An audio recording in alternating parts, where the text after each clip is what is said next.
12절 예수께서 또 말씀하여 이르시되 나는 세상의 빛이니 나를 따르는 자는 어둠에 다니지 아니하고 생명의 빛을 얻으리라. 31에서 32절 그러므로 예수께서 자기를 믿은 유대인들에게 이르시되 너희가 내 말에 거하면 참으로 내 제자가 되고 진리를 알지니 진리가 너희를 자유롭게 하리라. 오늘 아침 우리가 요한복음 8장의 말씀을 함께 살펴보기를 원합니다.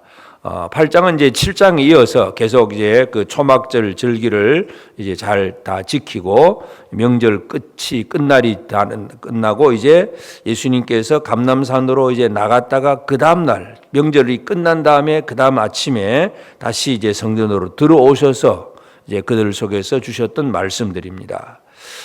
여기 이제 명절 끝날이라고 하는 거예요. 초막절 명절 끝날은 이 유대인들이 어떻게 절기를 지키느냐 하면 그 성전 앞에 여인의 뜰에 끝날 밤에, 그러니까 마지막 밤에 올라이트를 합니다. 춤을 추면서 그 여인의 뜰에 등불을 밝혀놓고 밤새도록 춤을 추고 노래를 부르고 하나님 주신 은혜를 기뻐하고 감사하고 그렇게 이제 밤새도록 춤을 추는 큰 축제를 벌이게 됩니다. 그리고 나서 이제 그 다음날 아침에 이제 하나님 앞에 또 이렇게 감사를 하고 그렇게 하게 되는데, 그래서 이제 예수님께서 그 축제에 참여하지는 분명히 않았을 것이고 감람산으로 갔다가 이제 그 다음날 아침에 들어왔으니까 축제가 끝난 다음에 이제 성전으로 들어왔는데, 이제 이때 이제 말씀하시는 장소가 어디냐 하면 그 20절에 보면 흥금함 앞에서 하셨다 그랬습니다. 이 흥금함은 바로 그 이스라엘 그 성전의 여인의 뜰, 그러니까 남자들의 뜰이 있고 여자들의 뜰이 있는데 이 여자들의 뜰에 이제 축제를 벌이고 그곳에 흥금함이 있습니다. 그 여인의 뜰에 흥금함이 있는 그곳에서 예수님이 지금 사람들에게 가르친다는 것을 알 수가 있고, 그래서 이제 밤새도록 축제를 벌이고 이제 그렇게 했던 사람들 옆에 예수님이 이제 아침에 나타나니까 이제 대제사 서기관들과 또 바리새인들이 제일 먼저 하는 일이 음행 중에 잡힌 여자를 데리고 와서 예수를 시험을 합니다. 이 율법에는 이런 여자를 돌로 치라고 했는데 선생님은 어떻게 하겠습니까? 돌로 칠까요 말까요? 결국은 예수를 어떻게 고발할 거리를 만들기 위해서 예수를 시험하는 그런 일들입니다. 그래서 예수님은 우리가 잘 알다시피 그냥 처음에는 들은 척도 하지도 않고 땅바닥에 손가락으로 글자만 쓰시다가 계속 사람들이 물어보니까 예수님 말씀합니다. 너희 중에 죄 없는 자가 먼저 돌로 치라. 너희가 진짜 죄가 없으면 너희 중에 죄 없는 자가 돌로 치라. 그러니까 결국 사람들은 양심의 가책을 느껴서 다 떠나가 버립니다. 사실 양심의 가책을 느낄 만한 것이 그들은 밤새도록 축제를 벌이고 하나님의 은혜를 기뻐하고 구원의 은혜를 감사하고 즐거워했습니다. 그 기쁨과 즐거움으로 살다가 눈에 뜨인 그 가늠한 여자를 보고 이제 끌고 왔습니다. 그러니 밤새도록 자기들도 죄 가운데서 구원받은 사실을 하나님 앞에 기뻐하고 감사해놓고 또 다른 사람을 비판하고 정죄를 하고 있으니 참 양심의 가책을 느낄 수밖에 없고 결국은 다 떠나가 버립니다.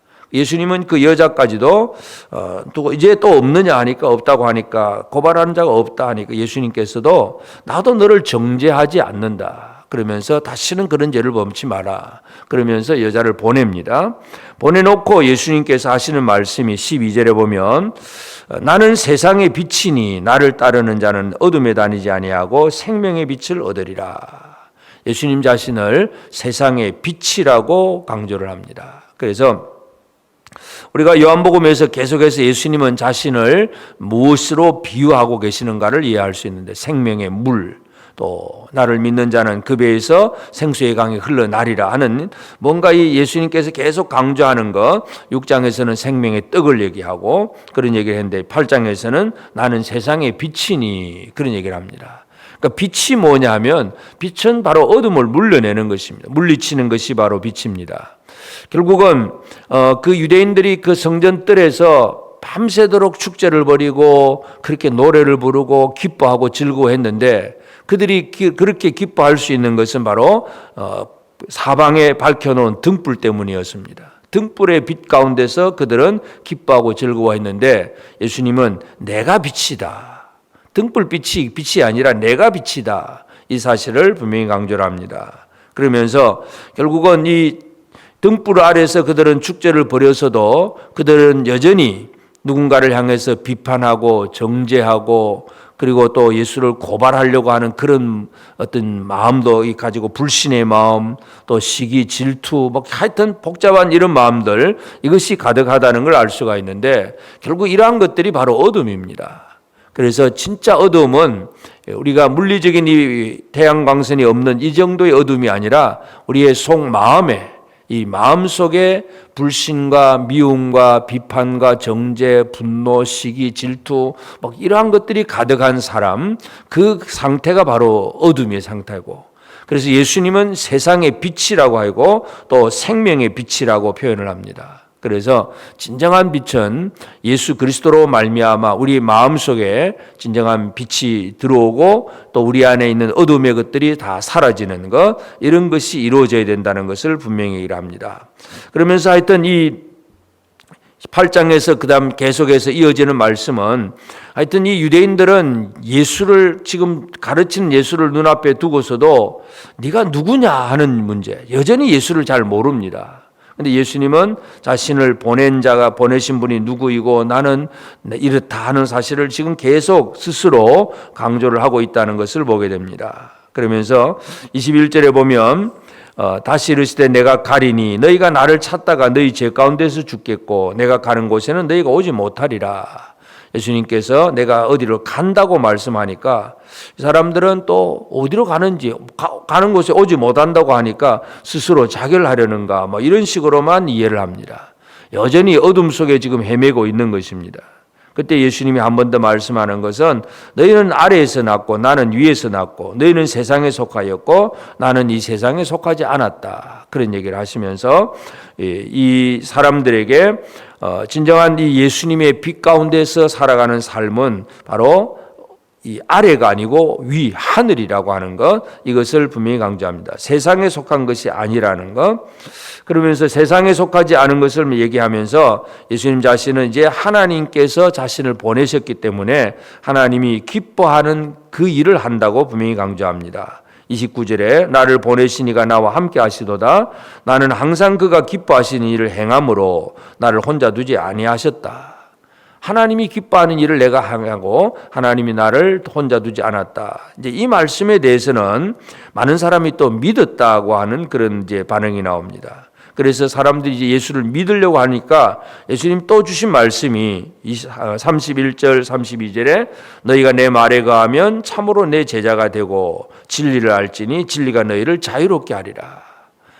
예수님의 말씀이 우리 마음속에 들어오면 우리는 내 예수님의 제자가 되고 또 진리를 알게 되고 진리가 우리를 자유롭게 한다. 이 자유라고 하는 단어를 사용합니다. 또 이 말에 대해서 자유라고 하는 단어를 쓰는 것에 대해서 우리가 아브라함의 자손이고 종이 된 적이 없는데 왜 자유를 얘기하느냐, 그렇게 얘기를 할 때에 예수님께서 말씀하시는 것은 나는 아버지에게서 본 것을 말한다. 그러면서 유대인들은 우리의 아버지는 아브라함이다 막 그렇게 얘기를 할 때에 예수님께서 이 유대인들에게 말하는 것은 44절에 너희는 너희 아비 마귀에게서 났으니 너희 아비의 욕심대로 너희도 행하고자 하느니라.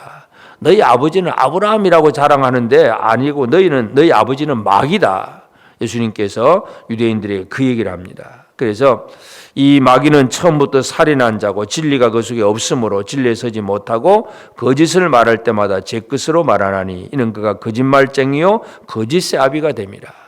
다시 말해서 진리, 참된 것을 받아들이지 못하면 그것은 바로 거짓입니다. 참과 거짓, 이 둘로 나누어지게 되는데 거짓으로 살아가는 사람이 어둠의 생활이고 참된 것을 내 마음속에 받아들이는 것은 바로 빛을 받아들이는 사람이고 그 사람이 바로 자유가 되고 빛 가운데 살아가는 그런 사람이 됩니다. 하여튼 그러나 이 사람들은 여전히 마귀에게서 났다고 하니까 또 이 사람들은 예수를 또 이제 오해를 하면서 또 52절에 보면 유대인들이 지금 내가 귀신 들린 줄 아노라 귀신 들렸다고 표현하기도 하고 여러 가지로 예수님을 오해하고 사마리아인이다 이렇게 얘기도 합니다. 그러나 예수님은 자신의 영광을 분명히 선포를 합니다. 그래서 이제 오늘 우리가 이제 요한복음 8장을 통해서 살펴볼 수 있는 것은 바로 이 빛과 어둠의 문제입니다. 그래서 사람들은 축제의 등불을 켜놓고 그 아래서 축제를 벌이고 노래 부르고 춤추고 밤새도록 기뻐하고 즐거워하지만, 그러나 그 사람들의 속에는 여전히 여인들은 죄책감에 빠져 있고, 또 어떤 사람은 누군가를 향하여서 비판하고 정죄하고 분노하는 그런 사람들도 있고, 또 이제 무기력감에 빠지고 나태하고 게으른 사람도 있고, 하여튼 이 사람들의 속은 어둠의 생활입니다. 마귀의 근세 아래 눌려 있는 사람들입니다. 그래서 이 모든 문제들을 해결할 수 있는 것은 바로 예수 그리스도밖에 없다는 것, 세상의 빛은 예수 그리스도라고 하는 것, 이것을 분명히 강조하고 있습니다. 그래서 이 진리가 너희를 자유롭게 한다. 결국 진리라고 하는 것이 바로 진리를 믿는 것이 빛 가운데서의 생활이고, 그것이 바로 마귀를 이기는 생활입니다. 그래서 오늘 우리가 이 아침에 이 말씀을 다시 살펴보면서 나는 과연 빛 가운데 살고 있는가? 진리를 믿는 자로서 빛이 내 마음속에 들어와서 내 안에 염려와 두려움, 근심, 분노, 질투 막 이런 것들, 이 탐욕, 탐심 모든 것들이 다 사라져서 우리 안에서 죄에서 해방된 자로 자유를 누리는 그런 삶을 살고 있는가? 우리가 이 부분을 다시 한번 살펴보면서 살아가야 되겠습니다. 그래서 아무리 세상에 밝은 조명을 비춰놓고 축제를 벌이고 밤새도록 철야 온라이트를 하면서 춤을 추고 기뻐해도 우리 마음 안에 있는 죄책감이라든지 두려움과 염려, 근심 이런 것들이 살아있다면 여전히 어둠 속의 생활입니다.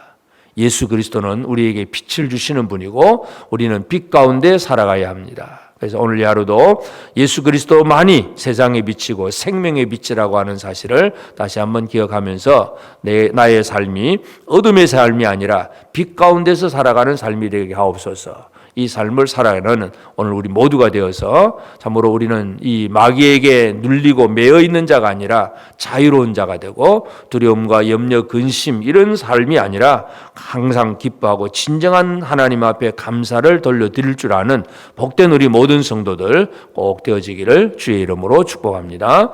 기도하십시다. 이제 오늘 받은 말씀으로 함께 기도하겠습니다. 세상의 빛이 되시는 예수께서 내 안에 계셔서 내 안에 있는 두려움, 불만, 시기, 질투, 죄책감, 게으름 같은 어둠의 영들이 다 사라지고 진정한 감사와 기쁨의 삶을 살게 하옵소서. 믿음의 조상 아브라함과 같은 믿음을 가지고 아브라함과 같은 믿음의 행위를 하며 이 어둠의 세상 속에서 세상의 빛으로 살게 하옵소서.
이제 개인의 기도 제목을 가지고 하나님 앞에 기도하시기 바랍니다.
수고하셨습니다. 오늘도 하나님의 인도하심 가운데 승리의 하루를 보내시는 우리 재건부평교회 모든 성도님들이 되시기를 주님의 이름으로 축복합니다.